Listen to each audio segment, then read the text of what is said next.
بسم اللہ الرحمن الرحیم الحمدللہ وکفا وسلام علی عبادہ الذین اصطفی اما بعد۔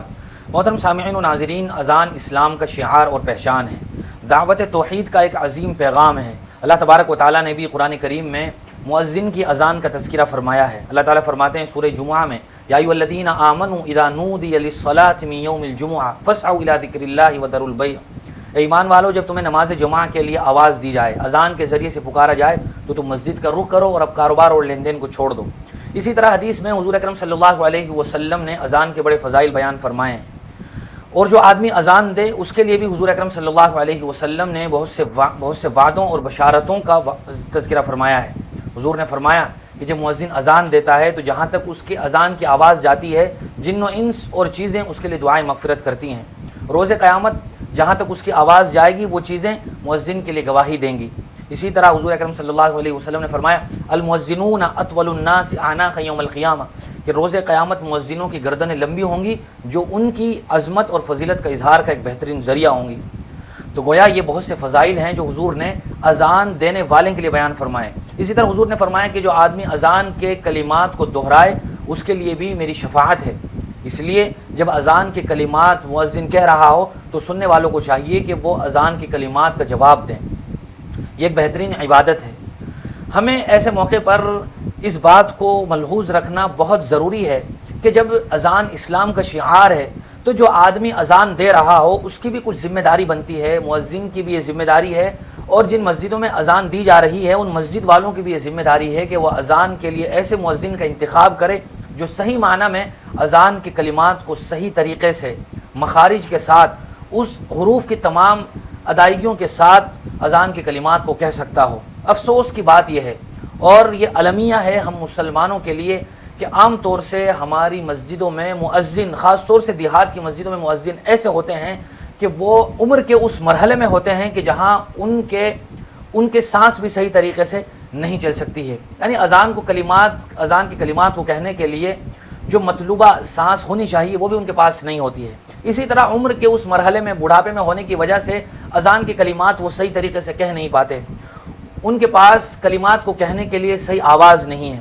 کلمات کو صحیح جگہ سے صحیح ڈھنگ سے ادا کرنے کے لیے کوئی مشق اور پریکٹس نہیں ہے، تو وہ کچھ اس طرح کی اذان دیتے ہیں کہ اس اذان کو سن کر کیا ہی لوگ مسجد میں آئیں گے۔ جب غیر مسلم اس آواز کو سنتے ہیں تو وہ عجیب عجبی ہوتے ہیں، رنجیدہ ہوتے ہیں، اور وہ اذان کے کلمات کو سن کر غصے میں آ جاتے ہیں۔ حالانکہ اذان تو ایک بہترین پیغام ہے، دعوت توحید کا ایک بہترین اعلان ہے۔ اذان کو سن کر تو انسان کا دل پسیج جانا چاہیے، اذان کے کلمات کو سن کر تو مسلمانوں کو فوراً مسجد کی طرف رخ کر لینا چاہیے، لیکن وہ اذان کچھ اس طرح دی جاتی ہے کہ نہ اس میں پیغام ہوتا ہے، نہ اس میں جاذبیت، کشش اور اٹریکشن ہوتی ہے۔ مسلمان تو کیا مسجد کی طرف آئیں گے، غیر مسلم بھی غصے میں آ جاتے ہیں، اور یہ مسلمانوں کی افسوسناک اجتماعی صورتحال ہے۔ لہذا ہمیں اس سے نکلنا ہے۔ ہماری کوشش یہ ہوتی ہے مسلمانوں کی، مسجدوں کے متولیوں کی، کہ ایسے آدمی کو مسجد میں رکھا جائے اذان کے لیے کہ جس کے منہ میں دانت نہ ہو، پیٹ میں آنت نہ ہو، آواز صحیح طریقے سے نکلتی نہ ہو، اور ایسا آدمی بوڑھا فری میں مل جائے کہ جس کو کچھ بھی دینے کی ضرورت نہ ہو۔ لہذا پھر وہی نتیجہ اور رزلٹ نکلتا ہے جو ہم دیکھ رہے ہیں کہ ایسے لوگوں کی اذان میں دعوت کا کوئی پیغام نہیں ہوتا ہے، کوئی جاذبیت نہیں ہوتی ہے۔ حالانکہ ہونا ہی چاہیے کہ ہم محلے کے پڑوسیوں سے ایسے چندہ جمع کریں، پیسے جمع کریں، اور باقاعدہ ایسے بہترین مؤذن کو اپنی مسجد میں اذان کے لیے رکھیں کہ جس کی اذان دعوت کا پیغام ہو۔ غیر مسلم بھی اذان کے کلمات کو سن کر ٹھہر جائیں اور شوق سے سنیں، انہیں غصہ نہ آئے۔ آئے دن جو ہم غیر مسلموں کی طرف سے اعتراضات سنتے ہیں اور اذان کے خلاف جو پٹیشنیں عام دنوں میں دائر ہوتی رہتی ہیں، اس کی وجہ بھی یہی ہے کہ مؤذن ایسی اذان دیتے ہیں کہ ان کو سن کر کسی کو بھی غصہ آئے گا۔ لہذا اذان دینے والے کی آواز ایسی ہونی چاہیے جو بہترین ہو، پرکشش ہو، اور الفاظ صحیح ڈھنگ سے ادا ہو رہے ہوں۔ بہت سارے مؤذن ایسے ہوتے ہیں کہ وہ اللہ اکبر بھی صحیح طریقے سے نہیں کہہ پاتے ہیں، وہ اللہ اکبر کہتے ہیں، کبھی اکبار کہتے ہیں، حالانکہ یہ اذان کے ساتھ ایک مذاق ہے۔ باقاعدہ اذان ایک ایسی چیز ہے جو سیکھنے کے قابل ہے۔ اذان کی کلمات عربی کلمات ہیں، عربی کلمات کو ادا کرنے کے لیے پریکٹس اور مشق کی ضرورت ہے۔ تو یہ بات اصل میں نہایت افسوسناک ہے کہ ہمارے پاس ایسے مؤذن نہیں ہیں، اور صحیح معنی میں جب کوئی مؤذن اذان دیتا ہے تو اس کی آواز کو سننے کو جی چاہتا ہے۔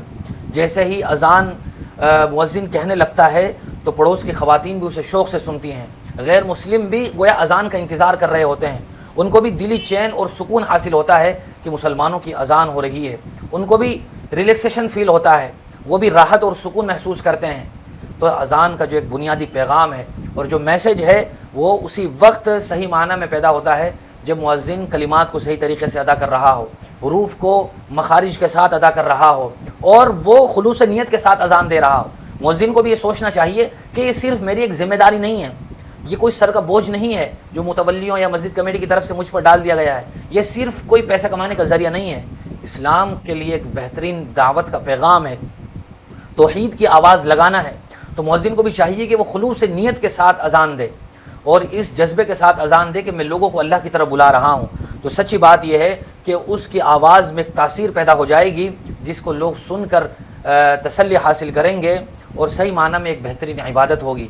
تو لہذا اس بات کو لے کر مسلمانوں کو، مسلم کمیونٹی کو سیریس ہونے کی ضرورت ہے اور ہمیں ایسا مؤذن رکھنے کی ضرورت ہے جو صحیح معنی میں اذان دے سکتا ہو۔ اذان کیسی ہونی چاہیے وہ آپ انٹرنیٹ پر بھی سن سکتے ہیں، اور اگر آپ چاہیں تو آپ کو ہماری اس ویڈیو کی سبسکرپشن میں بھی لنک مل جائے گی جو ہمارے مؤذن صاحب کی آواز میں بہترین اذان ہے، آپ اس کو سن کر بھی اذان سیکھ سکتے ہیں جو بہترین آواز میں دی گئی ہے۔